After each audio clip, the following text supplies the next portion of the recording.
तुम सिंघल के राजदूत हो, मेरे महासामंत की भेंट लाने वाले।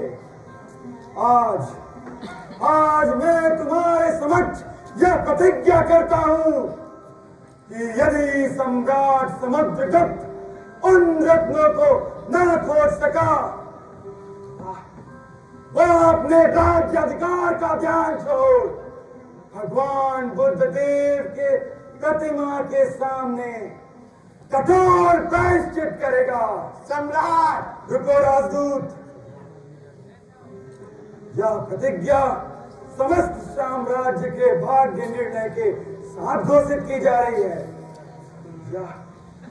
यह बुद्ध देव के प्रति मेरे अपराध का दंड है। राज महिषी के विश्वास की रक्षा न कर सकने वाले का प्रायश्चित है। मेरी घोषणा प्रचारित हो और राज भांडागार के अधिकरण का कलंक भी अमर हो। वह किस रूप में हो, इसका निर्णय अभी होगा। सम्राट, आपके इन शब्दों में मृत्यु भी मेरा उपहास कर रही है। जीवन का एक एक सूर की भांति मुझे चुभ रहा है सम्राट, सूर की भांति मुझे चुभ रहा है। सम्राट, मैं आपकी सेवा से जाने की आज्ञा चाहता हूँ,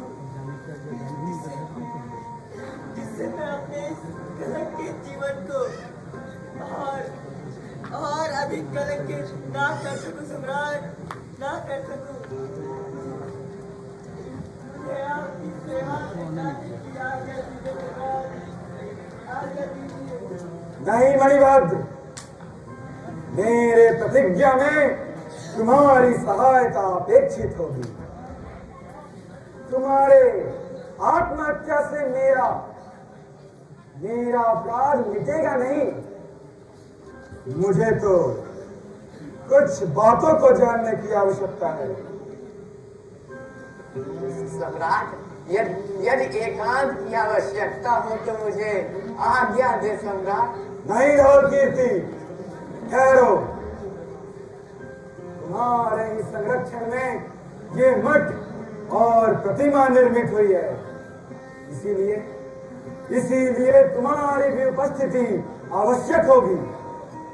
मुझे पूर्ण विश्वास है कि तुम अपने प्रयत्नों से मेरे प्रतिज्ञा में सहायता अवश्य पहुंचाओगे। विश्वास पात्र मणिभद्र, सर्वप्रथम वे रत्न तुम्हारे अधिकार में कब आए? आज से 10 दिन पूर्व सम्राट। फिर तुमने उन्हें कहाँ सुरक्षित किया?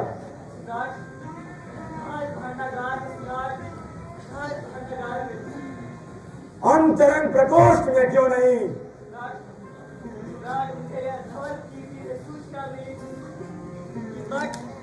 और प्रतिमा का कार्य संपूर्ण हो गया है और वे शिल्पियों को सौंप दिए जाएंगे। अतः तुम्हें अंतरंग प्रकोष्ठ में रखने की आवश्यकता है। महासामंत से मुझे यही आज्ञा मिली थी सम्राट कि मैं शीघ्र मठ और प्रतिमा के निर्माण का कार्य संपूर्ण कर दूं और सिंघल द्वीप के भिक्षुओं को बोध गया में बड़ा कष्ट होता है। इसीलिए उनकी सुविधा हेतु मठ का निर्माण आवश्यक था सम्राट। किंतु इसमें आपकी भी प्रशंसा नहीं की जा सकती सम्राट कि भागवत धर्म में आचरण रखते हुए भी आपने बौद्ध भिक्षुओं के लिए मठ निर्माण की आज्ञा दे दी सम्राट। ये मेरी प्रशंसा का अवसर नहीं है धवल कीर्ति। तो क्या तुमने मठ और प्रतिमा के शीघ्र व्यवस्था करने की प्रेरणा से मणिभद्र को उन रत्नों को अंतरंग प्रकोष्ठ में रखने से रोक दिया? हाँ सम्राट, शिल्पी प्रतिमा निर्माण का कार्य संपूर्ण कर चुके थे। दो एक दिनों में ही वे रत्न भगवान बुद्ध के चरणों में विजड़ित कर दिए जाते हैं। दो एक दिन का प्रश्न नहीं था धवल कीर्ति, प्रश्न मणिभद्र के उत्तरदायित्व और कोष संरक्षा का था। तो फिर क्या वे रत्न उन शिल्पियों को दे दिए गए? नहीं किए जा सके सरकार, नहीं किए जा सके। उन्हें तो केवल और केवल पूर्ण के अनुसार 4 सहस्त्र स्वर्ण मुद्राएं ही दिए गए सरकार। क्यों? सरकार, उनका पारिश्रमिक 4 सहस्त्र स्वर्ण मुद्राएं ही तय की गई। तो कार्य समाप्ति की पूर्व ही उन्हें पारिश्रमिक क्यों दे दिया गया? यह तो धवल कीर्ति का आदेश। क्यों धवल कीर्ति, क्या तुम्हारा यह निर्देश सत्य है? सत्य है सम्राट। मैं उन शिल्पियों से अति प्रसन्न था। वे शिल्पी अत्यंत सात्विक प्रवृत्ति वाले हैं। मुझे विश्वास था सम्राट कि वे पारिश्रमिक मिलने के पश्चात भी रत्न जड़ने का कार्य संपूर्ण करेंगे।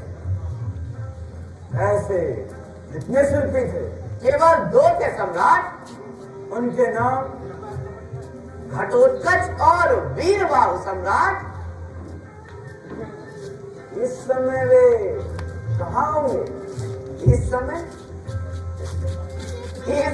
तो वे अपने आवास स्थल पे होंगे सम्राट। नहीं सम्राट, वो इस समय बंधन में, मैंने ही उसे बंदी बनाया। जब से रत्न कुछ चोरी का समाचार प्रसिद्ध हुआ था, तब से मैंने उन शिल्पी को बंदी बना लिया। मैं उन्हें मणिभद्र के पास लाया था सम्राट। वे बाहर आपकी आज्ञा हो, आपके समक्ष प्रस्तुत करूं। मैं तुम्हारी सतर्कता से प्रसन्न हूं महाबलाध्यक्ष। यद्यपि मैं जानता हूं कि वे शिल्पी निर्दोष हैं, फिर भी मैं उनसे विचार विनिमय करना चाहता हूं। उन्हें यहाँ शीघ्र उपस्थित करो। जो आज्ञा सम्राट।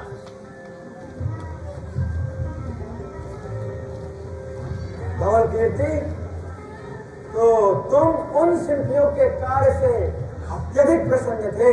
सम्राट, उन्होंने एक ही मास के भीतर भगवान बुद्ध की विशाल प्रतिमा का निर्माण कर दिया। और बोध गया का मठ पूर्ण हो गया?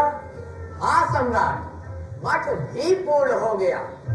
1 सहस्त्र भिक्षुओं के निवास योग्य स्थान है उसमें, तथा उसमें कला कुशलता की चरम सीमा उपस्थित की गई है।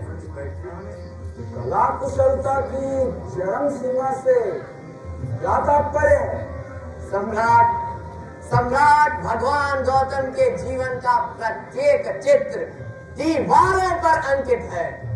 महामाया का स्वप्न, गौतम बुद्ध का जन्म, शाक्य नरेश का सुखोत्सव, वैराग्य उत्पन्न करने वाले रोग, जरा और मृत्यु के चित्र, भगवान बुद्ध का महाभिनिष्क्रमण, फिर उनकी तपस्या एवं उनके विराट बोधिसत्व का रूप, संघ को उपदेश देते उनके चित्रों में महान ऐश्वर्य और विभूति है सम्राट।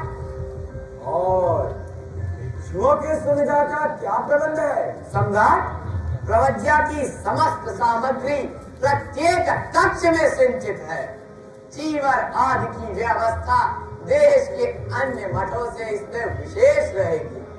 संक्षेप में किसी भी भिक्षु को अब लौकिक अथवा पारलौकिक दृष्टि से कोई असुविधा हो ही नहीं सकती।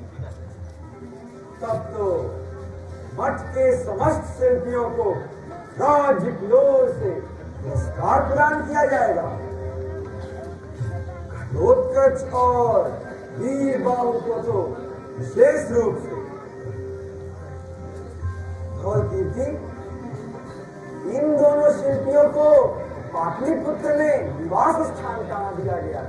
सम्राट, पाटलिपुत्र की जिस अतिथिशाला में मैं ठहरा हूँ उसी के समीप राज्य कुटीर में।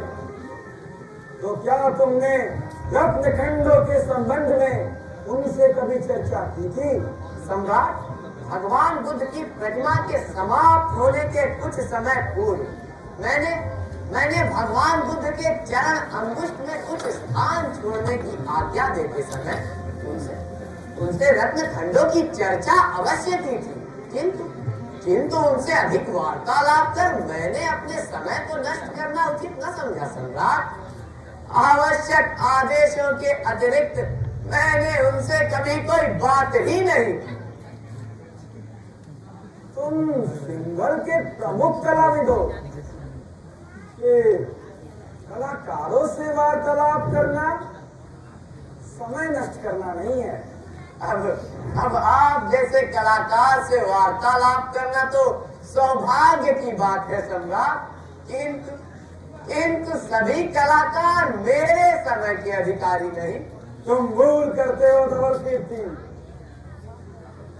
एक कलाकार में कुछ न कुछ मौलिकता तो अवश्य होती है। कलाविद को चाहिए कि वह उन मौलिकताओं को रत्नों के भांति संग्रह करे।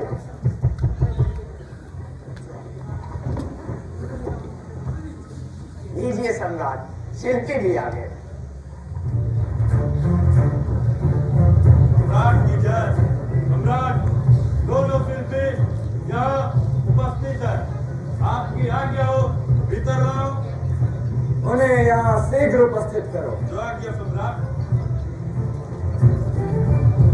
और कीर्ति, ये दोनों शिल्पी क्या सिंघल के ही निवासी हैं? सम्राट, इनका आज स्थल तो सिंघल द्वीप ही है, किंतु अपनी कला प्रियता के कारण ये संपूर्ण देश में भ्रमण करते हैं।